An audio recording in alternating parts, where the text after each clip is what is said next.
And I just Googled it last week. This year, Sheffield City Council's having to implement £50 million worth of cuts.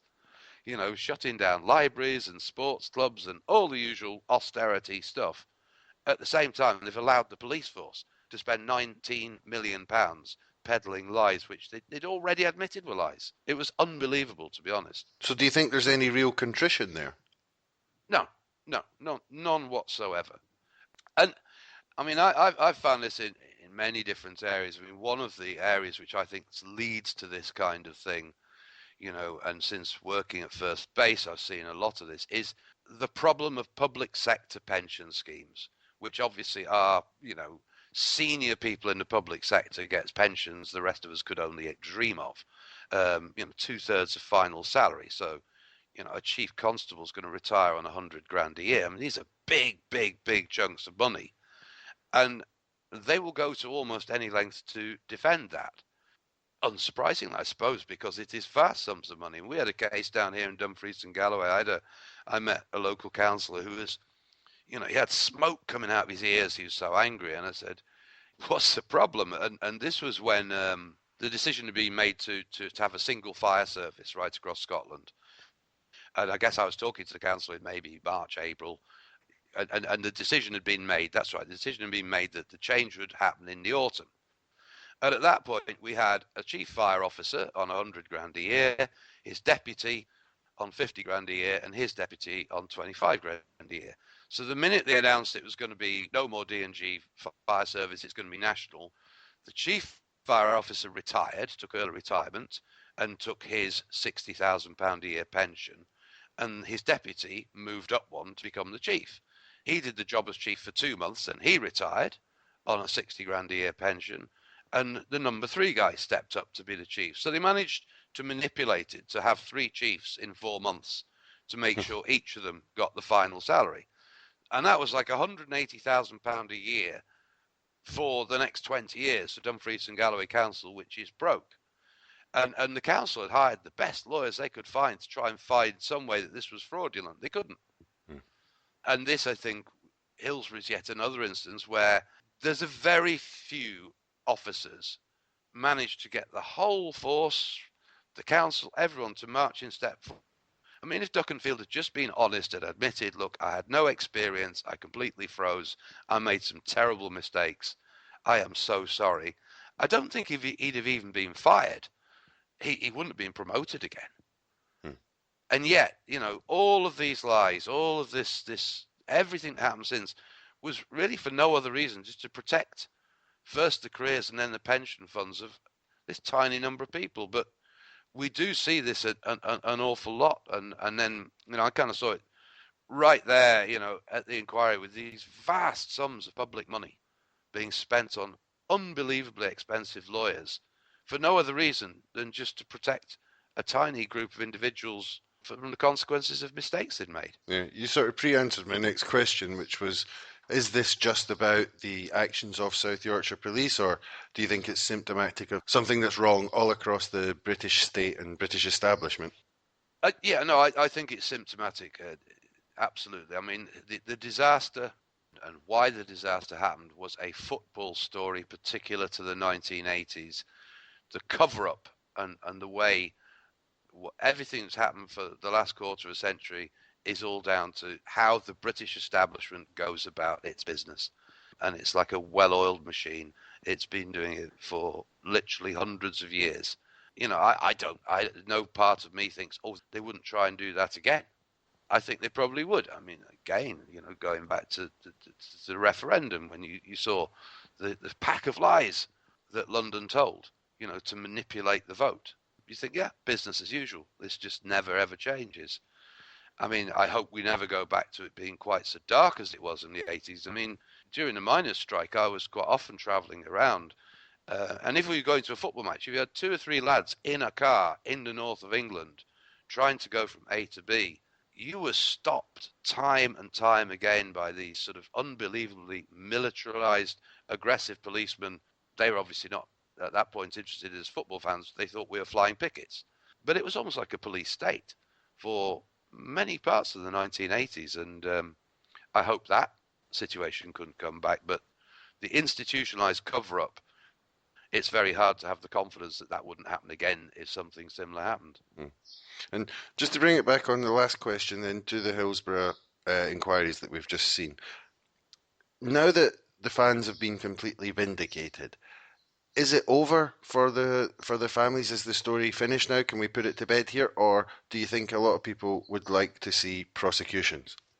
I think what the families have said is that most of them have never picked up the death certificates from the first coroner's inquest, and they said we can now pick up the death certificate, which that's a big moment for them. I wouldn't speak for the families. I can only speak for myself. I wouldn't be interested in anyone from the police being prosecuted for the actions they took which led to the disaster. I think that was just a complete cock up.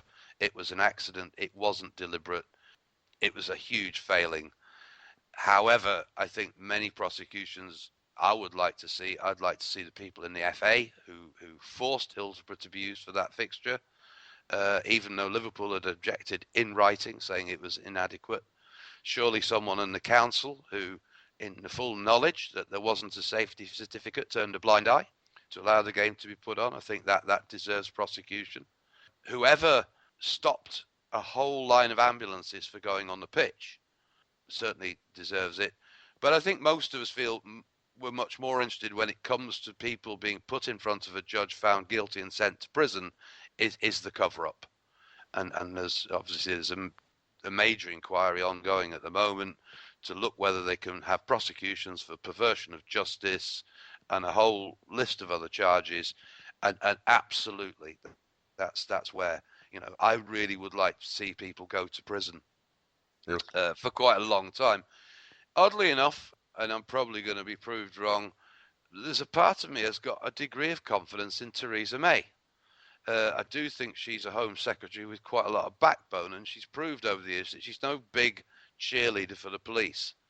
And I think she has a historic opportunity to really set an example here, to absolutely show that the police cannot be a law unto themselves.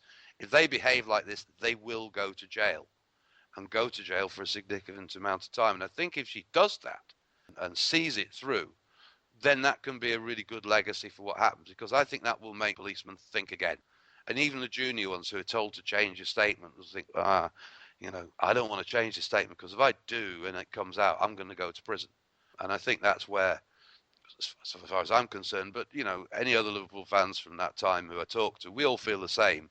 The cover up is what we'd like to see prosecutions for. There are obviously many lessons to be learned about behaviour of the police and policing and the cover up. But if there's one big lesson to be learned from the whole disaster, the whole event and the subsequent inquiries, what do you think is the lesson to be learned here?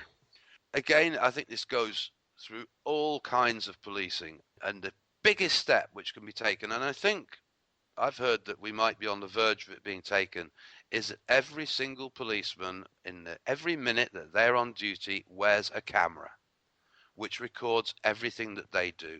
They're never allowed to switch it off. It must stay on. And that will make the most huge difference, because they can't escape what that camera will record. I mean, a number of times I sit here at First Base where you have some dafty, he's out on a Friday night, he gets completely ratted, maybe tries to set a wheelie bin on fire, the coppers turn up, one of them says, right, get here you, and the lad will sort of wave his arms around in a completely drunken way and wakes up the next morning to see he's been charged with assaulting a police officer. It's not assaulting a police officer, it's waving your arms around when you're blind drunk.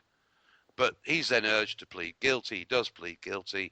All of a sudden, on his criminal record, he's got assaulting a police officer, and he's completely unemployable for years and years and years, because every time he tries to get a job, this comes back to haunt him.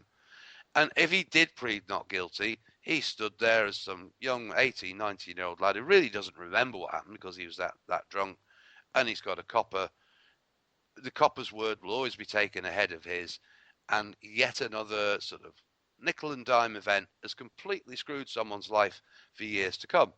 If that policeman has got a camera, then the sheriff will just get a perfect view of a very drunken, idiotic young lad behaving idiotically, probably guilty of being drunk in a public place, maybe even drunk and disorderly, but he has not assaulted a police officer.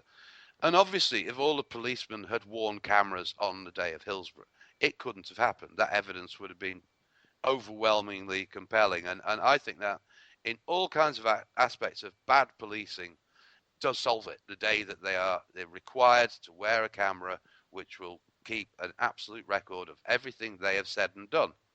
And likewise, in difficult situations they find themselves in on a Friday night with loads of people who are drunk being very, very threatening and mouthing off, I think that'll help the policemen, when they say, this is what I had to deal with. There's only two of us, there's 30 of them, and look at how they're behaving. Not like this smart, scrubbed young guy in his suit who appears before you. He wasn't like that on the night. So for me, that is something which the sooner it happens, the better.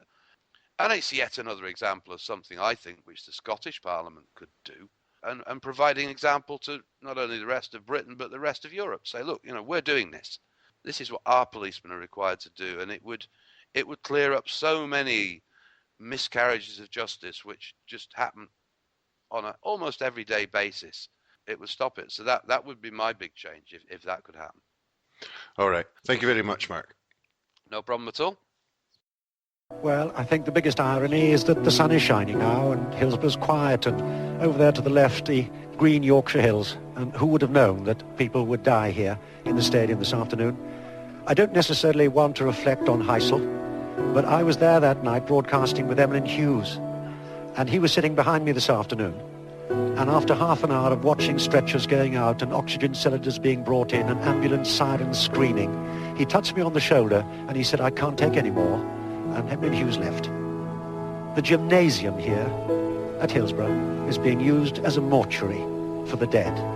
And at this moment, stewards have got little paper bags and they're gathering up the personal belongings of the spectators. And there are red and white scarves of Liverpool, and red and white bobble hats of Liverpool, and red and white rosettes of Liverpool, and nothing else. And the sun shines now.